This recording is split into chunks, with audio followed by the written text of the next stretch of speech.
उत्तर प्रदेश में 11 मई को दूसरे चरण का मतदान होना है।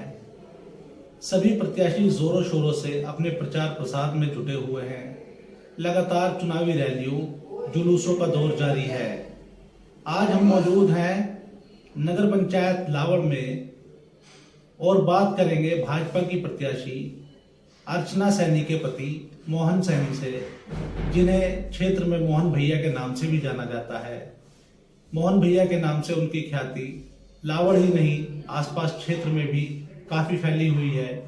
उनकी पत्नी भाजपा के सिंबल पर चुनावी मैदान में उतरी हैं। उनसे चुनाव को लेकर कुछ बातचीत करेंगे।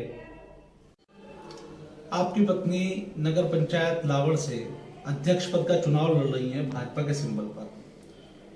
आप ये बताइए कि कस्बा लावड़ की प्रमुख समस्याएं कौन कौन सी हैं? नमस्कार, मेरी दीप तुल्य जनता, सभी कस्बे वासियों को मेरा नमस्कार। कस्बे की बहुत सारी ऐसी समस्याएं हैं जो 10 साल से इन समस्या को गड्ढे में डाल देगा। किसी ने कोई सुनवाई नहीं की, कोई भी विकास कार्य नहीं हुआ। जैसे कि गड्ढा, सड़क पर टूटी हुई सड़कें हैं, गंदगी चारों तरफ, कस्बे के चारों तरफ गंदगी, पानी की निकासी ना होना और बहुत सारी प्रमुख समस्याएं हैं, जिसका मैंने एक एजेंडा जनता तक घर घर भी पहुंचाया है। और वीडियो गाड़ी के द्वारा, वीडियो वैन के द्वारा मैं जन जन तक अपनी आवाज, कस्बे की समस्याओं को अवगत भी करा रहा हूं। कस्बे में जिस तरह से चुनाव चल रहा है, लगातार प्रचार प्रसार का दौर जारी है।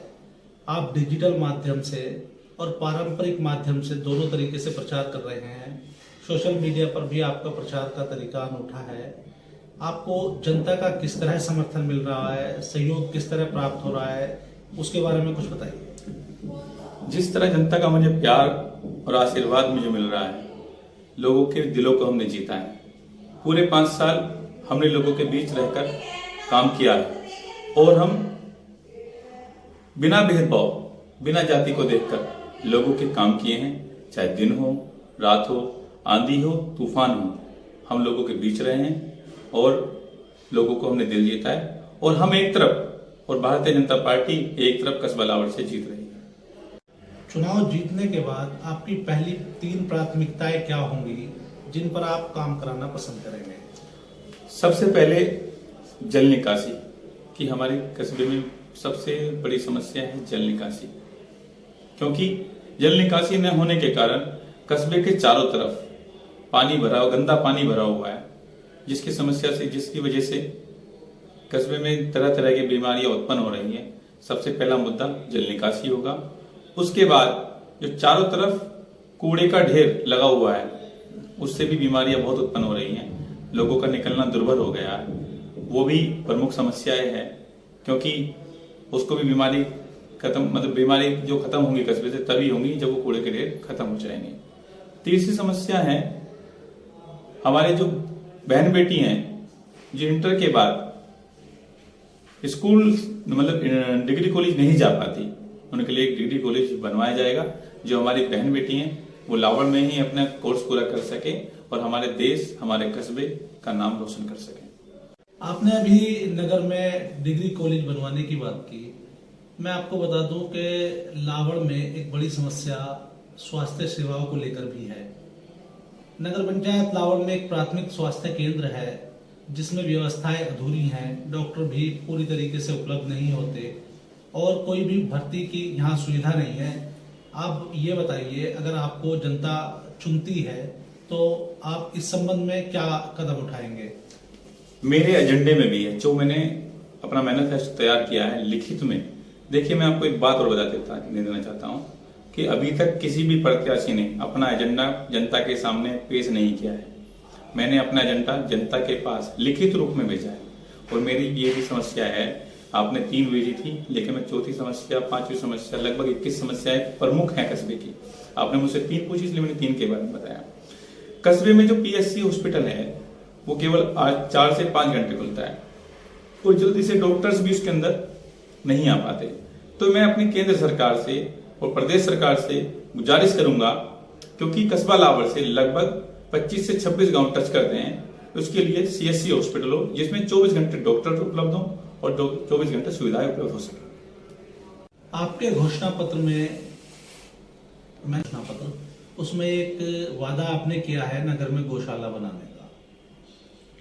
उसके बारे में मैं आपको बता दूं कि लगातार नगर पंचायत प्रयास कर रही है, मगर जमीन की उपलब्धता नहीं हो पा रही। इस मामले में आपका क्या कहना है, किस तरह आप जमीन की व्यवस्था करेंगे? ऐसा है, नगर पंचायत के पास काफी जमीनें हैं और जो कुछ लोगों ने अवैध कब्जे कर रखे हैं उन्हें कब्जा मुक्त कराया जाएगा। और ये केवल जो पार्टी का चेयरमैन होगा केवल वही करा सकता है, बाकी कोई भी प्रत्याशी अगर निर्दलीय चुनाव लड़कर आता है तो वो नहीं करा सकता। और गौशाला की प्रमुख समस्या है जिससे हमें काफी नुकसान हो रहा है, हमारे किसान भाइयों को नुकसान हो रहा है, हमारे राहगीरों को नुकसान हो रहा है और आवारा पशु से छोटे बच्चों को चोटें लग रही हैं, बहुत नुकसान है। ये प्रमुख समस्या ये भी है कस्बे की, और मेरे एजेंडे में ये भी है कि मैं सबसे पहले गौशाला बनवाऊंगा और ये वादा है। लेकिन ये सारी जितनी भी समस्याएं हैं केवल जो व्यक्ति भारतीय जनता पार्टी जिनकी सरकार उत्तर प्रदेश में है और केंद्र सरकार में, केवल वो ही करा सकते हैं। चुनाव प्रचार अवधि समाप्त होने में अब कुछ ही समय शेष है।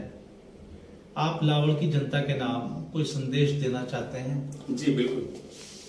मैं आपका अपना मोहन भैया, आप सभी को पता है कि मेरी पत्नी अर्चना सैनी, भारतीय जनता पार्टी ने उन पर विश्वास जताकर, एक गरीब परिवार के बेटे पर विश्वास जताकर भारतीय जनता पार्टी का प्रत्याशी बनाया है। मैं अपने सभी देवतुल्य कस्बा वासियों से कहना चाहता हूं कि आज हर गरीब, मजदूर, शोषित, पीड़ित के मान सम्मान की लड़ाई है।